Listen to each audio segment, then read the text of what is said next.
Hey folks, rinimt here, and welcome back to Saintess of the Golden Bow. Yes, we're back again. So, between when I recorded the last part and now, there was one final update to the demo that added more stuff. So, let's get going. As the next week passes and we travel closer to the front line, we encounter the first demons. The flying eyeballs. I can see now why the soldiers gave them that name. The fiends come as a swarm, firing laser beams from their eyes. We dodge the attacks to the best of our ability, yet some cries of pain can be heard from the party. There's no time to waste being weirded out by how the demons look. I take the golden bow in my hand, aim, and shoot. I shoot and shoot until I've gotten rid of a group of fiends. The golden bow is surprisingly cooperative. I don't feel like it's fighting me as much as it usually does. Maybe the artifact light's being used for its intended purpose, defeating demons. Another swarm of flying eyeballs comes my way. We shoot and fire until we have defeated all the enemies. Phew, what a fight. It was the first real fight I've been in since the imp attacked me in the forest near the Decurie mansion. I feel much more prepared to fight demons now. I've spent a lot of time training since then. Still, as my adrenaline rush subsides, I suddenly become aware that my arms and legs are shaking.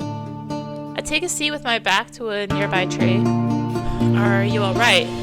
Levi runs up to me and kneels beside me. I'm not hurt, don't worry. I'm just a bit overwhelmed by the fighting. If there's anything I can do to help.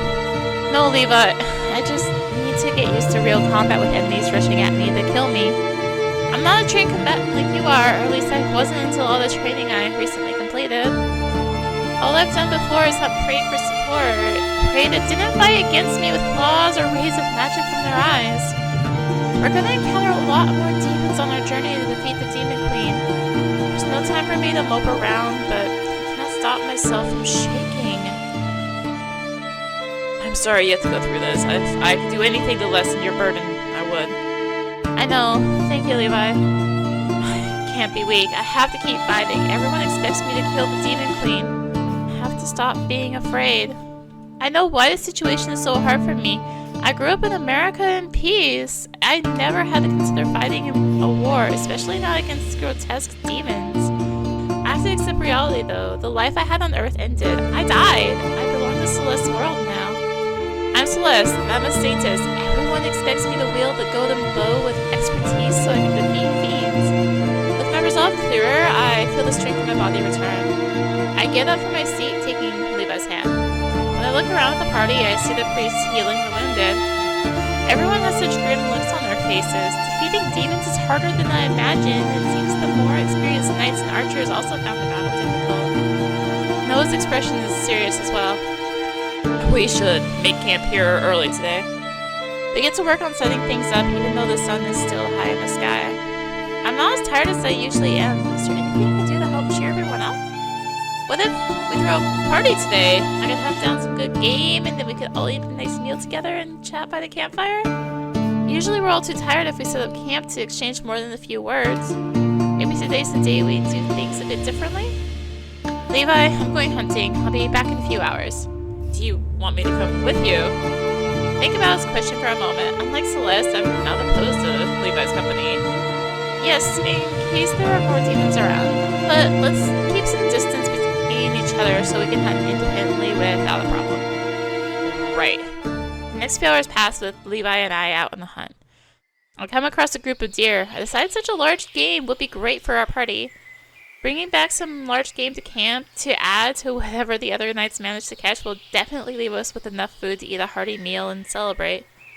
Beats eating mostly salted meat and hard tack for another night in a row. When my life is Celine, I had nothing to do with hunting. In short, I don't have the skills Celeste possessed.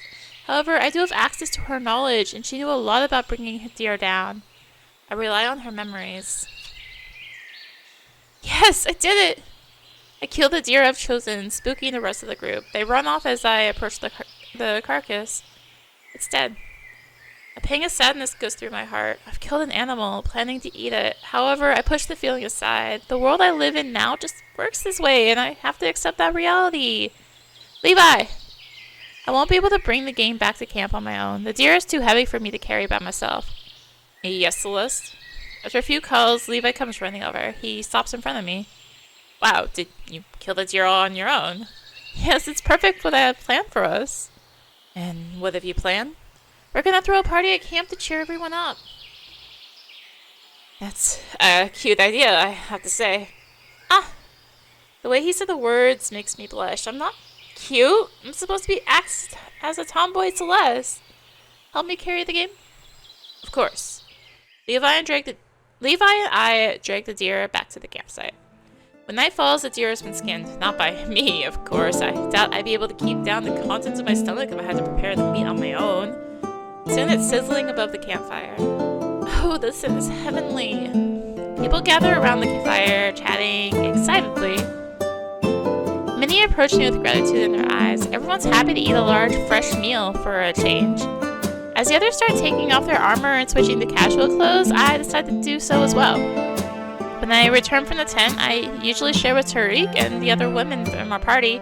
See Levi dressed in his casual clothes now too, sitting by the fire. He's taken out his lute and is trying out a few notes. I've completely forgotten that Levi is musically inclined. The novel mentioned in passing that he sings and plays the lute. I'll get to experience his singing for real now. That's wonderful. Noah is sitting next to Levi drinking from a cup. He's also changed clothes, though his outfit is still plenty fancy. It's great to see everyone relaxing. I turn around to see Elijah behind me. He's changed his clothes as well. He looks good out of the priest's robes.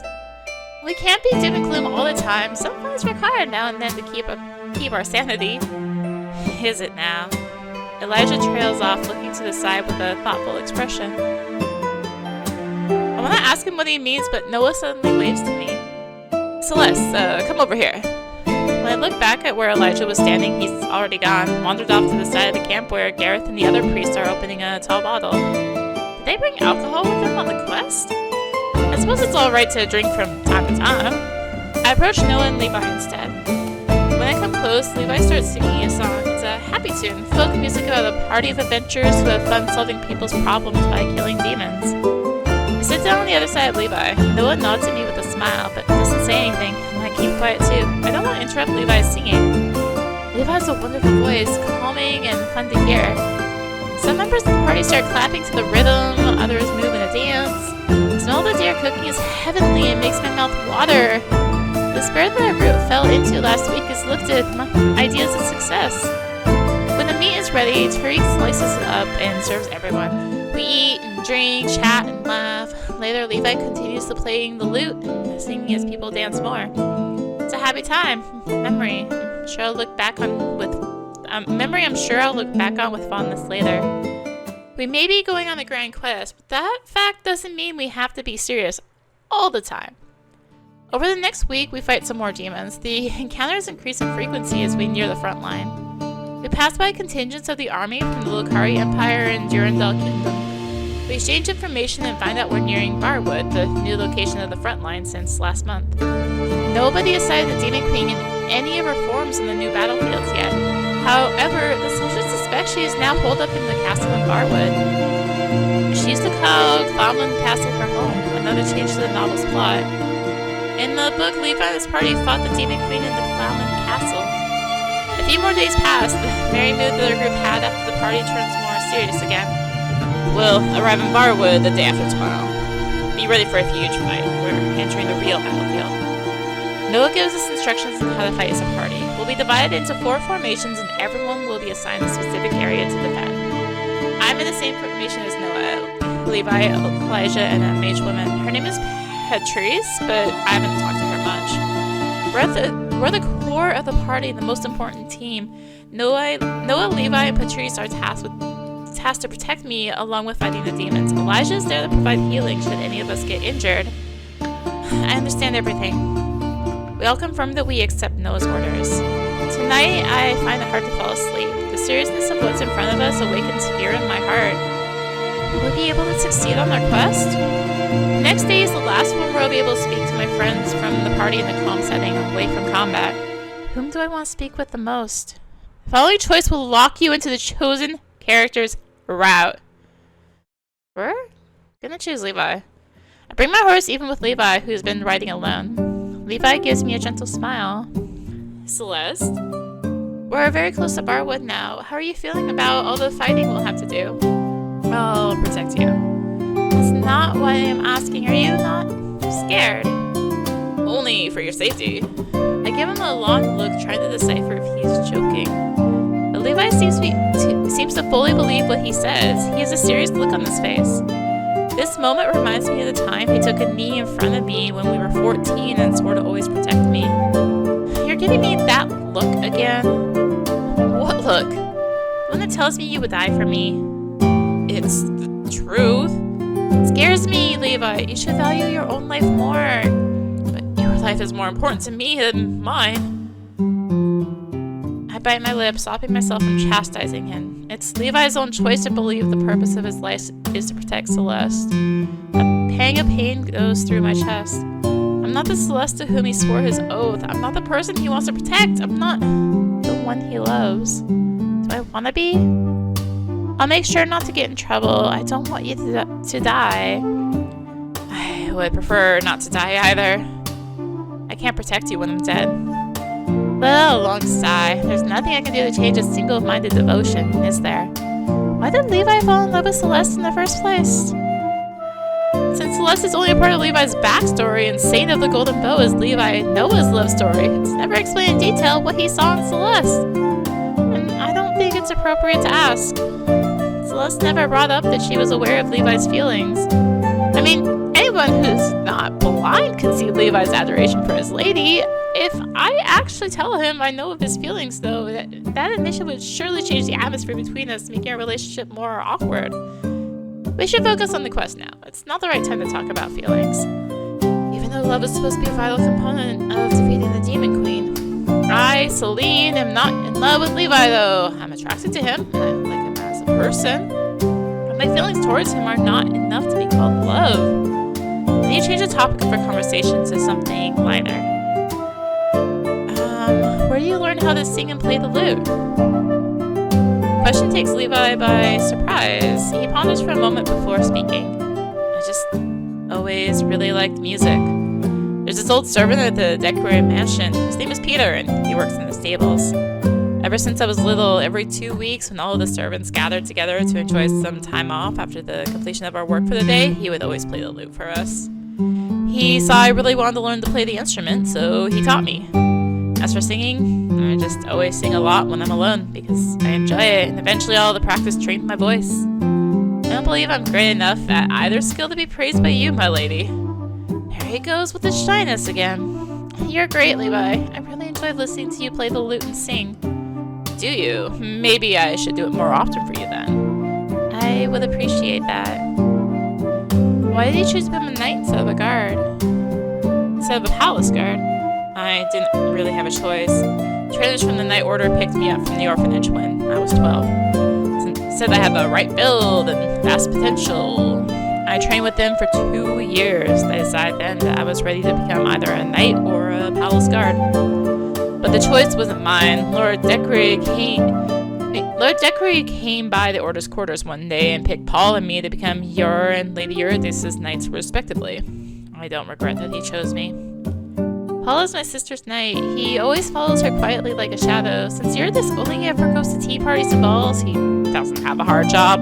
Unlike Levi, who had to deal with Celeste always running away from him and now dragging him on a dangerous quest. Wouldn't you have preferred to be my sister's knight? What? Never. I mean, I like Lady Eurydice, but I can't imagine serving anybody other than you. I nod. There's no way Levi would have given me another answer. What's your take on...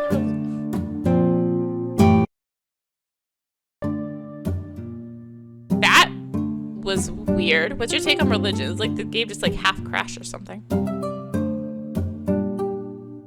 Am I like...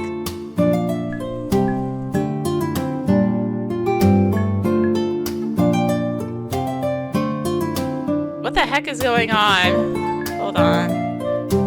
Save it. Title. Reload this. Okay, I think we've gotten rid of the weird Rimpy errors. What's your take on religion? I believe in the God of light as much as anybody else, but I'm not as devoted as the high priest. Religion is a part of my life, but not a central part. It's the same for me. That's why I was so shocked when the Golden Boat chose me. And again, Levi wasn't a fanatic in the books either, so maybe deep faith isn't a prerequisite for being chosen as a saint. Strange, the person most fitting to be chosen by the Golden Bow is Elijah in my eyes. Yet he wasn't picked on his 18th birthday. Thinking about who should be the saint is pointless anyway. The Golden Bow chose me for whatever reason. That's it for now. That's all I wanted to ask for now. Thank you for talking to me. He smiles at me and I mirror his expression. We spend the rest of the day riding alongside each other in companionable silence. It's so easy to feel comfortable around Levi. When we set up camp for the night, I have no trouble falling asleep. For once, not worrying about whether or not I'll be able to defeat the Demon Queen. Soon we arrive at Barwood. From a distance we can already see the town burning. Demons of different terrifying shapes are flying above the rubble. We need to push through the ruins of the town to reach the castle up the hill. There is a strong probability the Demon Queen relocated here from Cloudman Castle. We need to determine whether or not she is really here now. And if she is, we need to prepare to face her. We all confirm and understand Noah's orders, then get into our plan formations. I take out the golden bow and hold it up ready. We enter the town, immediately encountering demons. A devil blocks our path. He's a humanoid demon with a whip made of fire. He waves the weapon around in front of himself, making low guttural sounds. I swallowed hard. The fact that he's so human-like is unsettling. Demon Queen may look like a human as well, I remind myself. It's easier to kill demons with monster-like features, but far more difficult to hurt someone resembling another human being. For me, at least, there's a difference in how much the deaths weigh on my soul. There's no time to hesitate, though. We have to get past the demons to reach their queen and end this war once and for all. Advance? Noah gives the order. Our formations advance on the demons, engaging them in battle. Noah and Levi fight the devil in melee. A swarm of flying eyes appears above the devil. I aim the golden bow at the monsters and shoot. Patrice takes one of the eyes down with her water magic. Another devil appears in front of Noah and Levi. I aim the bow and shoot an arrow straight into the creature's chest. The demon falls down to the ground. Noah and Levi bring down the other devil. A gesture for us to advance into the town. I have no idea how long we continue to fight the demons before we finally reach the castle. An hour could have passed, or maybe 4. Time feels differently when you fight for your life. I'm terrified and tired, but the real battle hasn't even started yet. We regroup with the other formations in front of the castle gates. Not everyone has survived. My heart feels heavy thinking some of my companions have died. We're going inside. The gates to the castle courtyard are open as if welcoming us. We walk through the courtyard and open the heavy castle doors. We continue down the corridor. The place is so quiet that it's eerie. No more demons attacking us. Close enough. She wants us to come to her. I also think it's a trap. We have no choice but to proceed. We need to bring the Demon Queen down. Realize there's no way we can turn back now. Everyone is dead set on fighting the Demon Queen. I want to stop and tell everyone I don't feel ready. My palms are sweaty, my hands are shaking, my throat is dry. We're walking into a trap, and I feel like our death is near.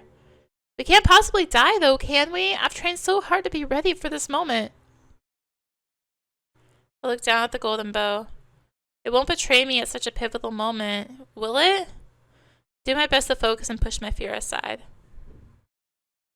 A few steps later, we enter the grand hall, which now serves as the throne room of the Demon Queen. There she sits on her throne, a smirk on her face. She's a beautiful woman, but she's unmistakably not fully human. Horns protrude from her head, and there's a third eye on her forehead.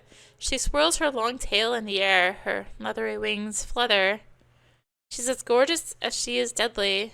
You've arrived. I've been expecting you, Saintess. Her voice is enchanting, pulling me toward her. There must be something magical about it. I would never want to come close to this monster of my own free will. Get in formations.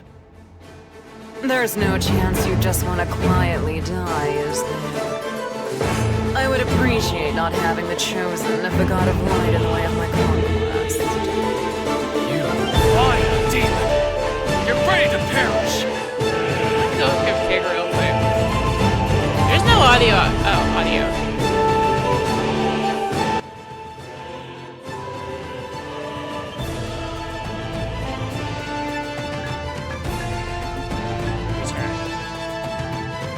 I wasn't talking to you. It was just getting too quiet because of the music.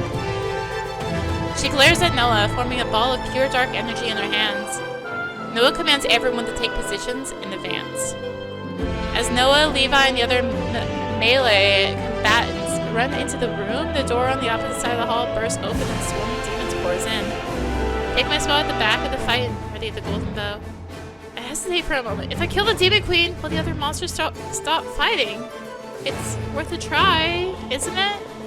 I aim the golden bow at the demon queen's heart. Take a few deep breaths, doing what I can to steady myself. The demon queen notices I'm aiming the weapon at her. The confident, amused smirk returns to her face. Let's have some fun, shall we? I do my best to remember what Elijah told me about accessing the golden bow's light magic. Don't fail me. I try to gather the power in the arrow. The golden bow resists me. Not now! There's red magical energy gathering in the palm of the demon queen's hand. She's not looking at me, but at Levi. I welcome her being distracted. I'm as ready as I'll ever be. I let the arrow, imbued with light magic, fly at the demon queen. Just then, she releases the red bolt of magic in her hands at Levi. When she glances back in my direction, the arrow is almost at her heart, but she suddenly waves her hand in the air and the arrow's magic disappears. It bounces off an invisible shield and clatters to the floor. No! Perish, you fiend! Just then I notice Levi running straight at me, pointing his two swords at my chest. There's an aura of red magic around him and his eyes look so far away. Be a good puppet and kill the Saintess for me. No, Levi, don't!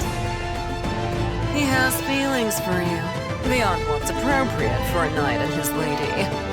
Isn't it fun to use the one who loves you against you? No! No! I take a few steps back, but Levi, controlled by the demon queen's magic, moves more quickly than any normal human. He runs one of his swords straight through my stomach. Celeste! Celeste! Oh, I've done this. Why? Levi drops his swords and takes me into his arms. I'm dying. Life is slowly seeping out of me along with blood from the giant gushing wound in my stomach. Even so, I bring myself to comfort Levi. You didn't mean to. It's the Demon Queen's magic. I was too weak to resist her. It was all my fault. I want to convince him he's innocent, but I have no strength to speak anymore. I can barely even breathe. No. What have I done? It hurts to speak. It hurts to move my head to look at him. It hurts to breathe.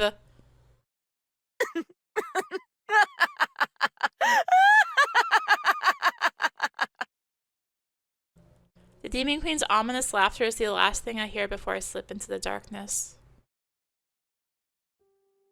I'm in heaven again, the comforting cotton-like substance cocooning me. I lost the battle against the Demon Queen. I couldn't control the golden bow properly. And now the Lokari Empire will have to wait for another saint, if another one will even come at all. I'm not in physical pain anymore, but my heart aches from regret. The fight against the Demon Queen is no longer mine. I'm dead. I won't be able to save anyone. I miss Levi and the others. The heavenly sound interrupts the quiet again. You must fight on. The angelic voice is back. What do you mean? I'm dead! I can't... Ah! Before I can protest further, my soul gets pulled into the golden whirlpool again. Close my eyes, becoming dizzy like last time. When I open them again, I find myself in front of the golden bow in the chapel, my hands touching its cold surface. The pain from the bow's light magic entering my body is excruciating. I faint before I can even scream. As Celeste experienced, death is not the end of the Saintess's journey. Will you be able to rewrite her fate? Thank you for playing the Saintess of the Golden Bow demo. We will hit back, save it, just in case there is another update. But supposedly this is the last one. But will we be able to rewrite her fate? I don't know, but you can wishlist the game on Steam, and if the Kickstarter is still going when this goes up, I'm not sure how long that's going to be going, but you can check it out on Kickstarter. And thank you, Transparent Games, for the code to check out this demo. Definitely interested in, helping rewrite Celeste's fate here. We will see what happens. Thank you for watching again. If you enjoyed the video and this series for the, third time I've said thank you for watching the series, consider tossing a like, comment, subscribe, maybe click the bell for notifications. Also, be sure to check out the description below. Various links, social media, Discord, come hang out, get notifications there as well. And until next time, this is rinimt signing out. Bye!